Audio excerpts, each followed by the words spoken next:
بسم اللہ الرحمن الرحیم۔ السلام علیکم پیارے دوستوں۔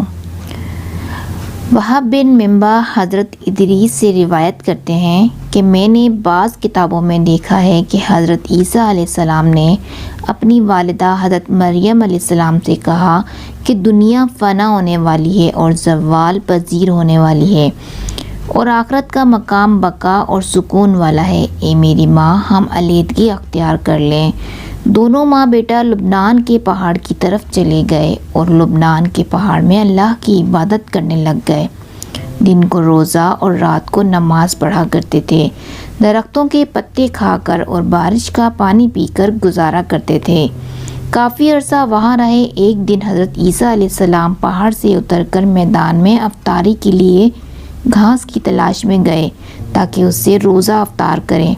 جب حضرت عیسیٰ علیہ السلام نیچے اترے، اسی وقت ملک الموت حضرت مریم علیہ السلام کے پاس پہنچ گئے اور کہنے لگے، السلام علیک یا مریم الصائمات القائمات، یہ روزے رکھنے والی، اللہ کی بندگی کرنے والی مریم، تجھ پر اللہ کی رحمت ہو۔ حضرت مریم نے پوچھا، تو کون ہے؟ تیری آواز سے میرے رونگٹے کھڑے ہو گئے ہیں، تیرے خوف سے میرے ہوش و حواس گم ہو چکے ہیں۔ اس نے کہا، میں چھوٹوں پر رحم اور بڑوں کی تعظیم کرنے والا نہیں، میں روحوں کو قبض کرتا ہوں۔ حضرت مریم نے کہا، تو یہاں ملاقات کے لیے آیا ہے یا جان لینے کے لیے؟ ملک الموت نے کہا، تو موت کے لیے تیار ہو جا اور سامان اپنے ہاتھ میں لے لے۔ تو حضرت مریم علیہ السلام نے اس سے کہا، کیا تم مجھے اتنی اجازت نہیں دیتا تاکہ مجھ سے پیار کرنے والا میری آنکھوں کی ٹھنڈک اور میرا لخت جگر اور میرے دل کے باغ کا پھول آ جائے؟ تو موت کا فرشتہ کہنے لگا، مجھے ایسا حکم نہیں ملا کیونکہ میں ایک فرما بردار بندہ ہوں۔ اللہ کی قسم، میں اللہ کے حکم کے بغیر ایک مچھر کی جان بھی قبض نہیں کر سکتا، اور اللہ نے مجھے آپ کی روح قبض کرنے کا حکم دیا ہے اور میں اللہ کے حکم کو پورا کرنے کے لیے یہاں آیا ہوں۔ اور حضرت عیسیٰ علیہ السلام نے واپس آنے سے دیر لگا دی، یہاں تک کہ عشاء کا وقت آ گیا۔ جب حضرت عیسیٰ علیہ السلام گھاس ترکاری لے کر پہاڑ پر آئے اور اپنی والدہ محترمہ کو دیکھا کہ وہ خواب میں سوئی ہوئی ہیں، حضرت عیسیٰ علیہ السلام سمجھے کہ وہ فرض نماز پڑھ چکی ہیں۔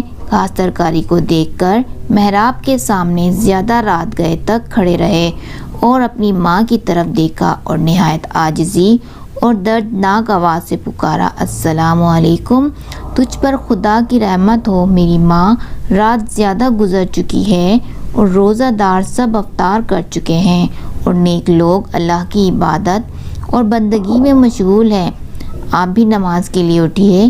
کیا وجہ ہے کہ آپ اللہ تعالیٰ کی بندگی اور عبادت کے لیے آج نہیں اٹھیں گی اور نماز نہیں پڑھیں گی؟ پھر حضرت عیسیٰ علیہ السلام نے دل میں سوچا کہ کبھی کبھی نیند میٹھی اور اچھی معلوم ہوتی ہے، شاید آپ غلبہ نیند کی وجہ سے نہیں اٹھ رہی۔ محراب کے سامنے آ کر پھر سے کھڑے رہے اور آپ نے کچھ نہ کھایا اور نہ ہی پیا، یہاں تک کہ رات کے 2 حصے گزر گئے۔ آپ کا مطلب یہ تھا کہ آپ والدہ ماجدہ کے ساتھ مل کر ایک جگہ روزہ افطار کریں۔ پھر کھڑے رہے اور آواز غمگین اور دل اندو بہگین سے پکارا، السلام علیکم پر لوٹ آئے اور محراب کے سامنے آ کر کھڑے رہے یہاں تک کہ صبح ہو گئی۔ اس کے بعد آپ نے اپنا منہ اپنی والدہ کے چہرے پر رکھ کر روئے اور پکارنے لگے، السلام علیکم یا اماں، رات گزر چکی ہے اور صبح ہو گئی ہے اور نماز کا وقت گزر گیا ہے۔ آسمان کے ملائکہ اور جن ان کا رونا سن کر رو پڑے اور پہاڑ کانپ گیا۔ بس اللہ نے وحی بھیجی ملائکہ کی طرف کہ تم کیوں روتے ہو؟ ملائکہ نے عرض کی، ہے پروردگار عالم، تو علام الغیوب ہے اور خوب جانتا ہے۔ پھر خدا نے وحی بھیجی کہ ہاں میں خوب جانتا ہوں، میں ارحم الراحمین ہوں۔ اور ایک دم پکارنے والے نے پکارا، اے عیسیٰ، اپنا سر مبارک اٹھائیں، آپ کی والدہ اس دنیا سے رحلت فرما گئی ہیں، آپ کو اللہ تعالیٰ ثواب عظیم اور اجر عظیم عطا فرمائے گا۔ تب حضرت عیسیٰ علیہ السلام نے اپنا سر مبارک اٹھا لیا اور گریہ وزاری کرنے لگے اور فرمانے لگے، اب کون ہوگا میری وحشت کا رفع کرنے والا اور راحت کے وقت سکون دینے والا، اور کون میری غربت کا غمگسار ہوگا اور میری کون مدد کرے گا؟ اللہ نے عبادت کے وقت وحی بھیجی، کوہ لبنان کی طرف، اور روح اللہ کو نصیحت والی باتیں کہیں، اور کوہ لبنان نے کہا یا روح اللہ آپ کیوں اس قدر بے قرار ہوتے ہیں؟ آپ اللہ تعالیٰ کے ساتھ ایک اور دوسرا انیس چاہتے ہیں؟ اور حضرت عیسیٰ علیہ السلام کوہ لبنان سے جب یہ بات سنی تو پہاڑ سے اتر کر ایک گاؤں میں بنی اسرائیل کی طرف گئے اور پکارا السلام علیکم یا بنی اسرائیل، اور انہوں نے کہا کہ اے خدا کے بندے تو کون ہے؟ تیرے حسن و مال سے ہمارے سب مکانات روشن اور منور ہو گئے۔ حضرت عیسیٰ علیہ السلام نے فرمایا کہ میں روح اللہ ہوں، میری ماں سفر میں مر گئی ہے، آپ لوگوں سے اتنی التجا ہے کہ آپ مجھ کو میری والدہ مرحومہ کے غسل اور کفن اور دفن میں میری مدد کیجیے۔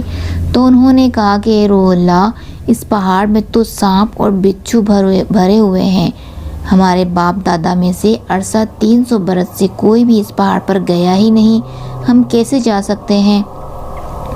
حضرت عیسیٰ علیہ السلام یہ بات سن کر پہاڑ کی طرف لوٹ آئے اور وہاں دو خوبصورت جوانوں کو دیکھ کر سلام کیا اور انہوں نے بھی سلام کا جواب دیا۔ تو حضرت عیسیٰ علیہ السلام نے ان سے بھی اپنا ماجرا بیان کیا کہ میری ماں سفر کو آئی تھی اور اس پہاڑ پر انتقال کر گئی ہیں، آپ دونوں صاحب اس سے کفن و دفن میں میری شریک ہو جائیں۔ ان دونوں میں سے ایک نے کہا کہ تو غم مت کر، یہ نوجوان میکائیل علیہ السلام تھا اور دوسرا اسرافیل علیہ السلام تھا، اور یہ خوشبودار کفن تیرے اللہ تعالیٰ نے بھیجا ہے، اور تمہاری والدہ کو غسل اور کفن دینے کے لیے آسمان سے خوبصورت حوریں اتر رہی ہیں۔ اور جبریل علیہ السلام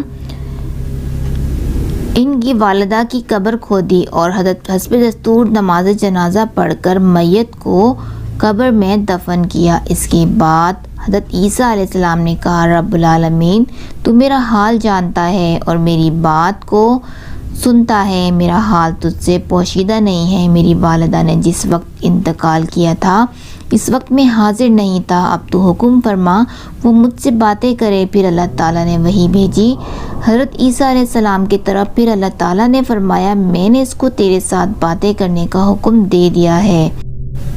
اور حضرت عیسیٰ علیہ السلام ان کی قبر کے پاس آ کر دردناک آواز سے پکارا السلام علیکہ یا اماں، یعنی تجھ پر سلام ہو، اور انہوں نے قبر سے جواب دیا کہ اے میرے محبوب میری آنکھ کی ٹھنڈک کیا کہتا ہے؟ حضرت عیسیٰ علیہ السلام نے پوچھا کہ اے اماں تو نے اپنی جگہ کیسی پائی اور اپنے رب کو کیسا پایا ہے؟ اور فرمایا میرا لوٹنا اچھا لوٹنا ہے اور میری جگہ بہت اچھی ہے، اور اپنے اللہ تعالیٰ کو نہایت مہربان اور راضی پایا ہے اور اللہ کی ناراضگی نہیں دیکھی۔ پھر حضرت عیسیٰ علیہ السلام نے پوچھا کہ اے اماں آپ نے موت کو کیسا پایا ہے؟ اور حضرت مریم علیہ السلام نے کہا قسم ہے اس اللہ تعالیٰ کی جس نے تجھ کو نبی بنا کر بھیجا ہے، کہ مجھے اس ذات کی قسم ہے جس نے آپ کو حق کا نبی بنا کر بھیجا، میرے حلق سے ابھی تک موت کی سختی نہیں کی گئی اور ملک الموت کی ہیبت ابھی تک میری نظروں کے سامنے ہے۔ اے میرے حبیب تجھ پر قیامت کے دن تک سلام ہو۔ اگر آج کی ویڈیو آپ کو پسند آئی ہو تو پلیز چینل کو سبسکرائب کر کے بیل نوٹیفیکیشن کو پریس کر دیں۔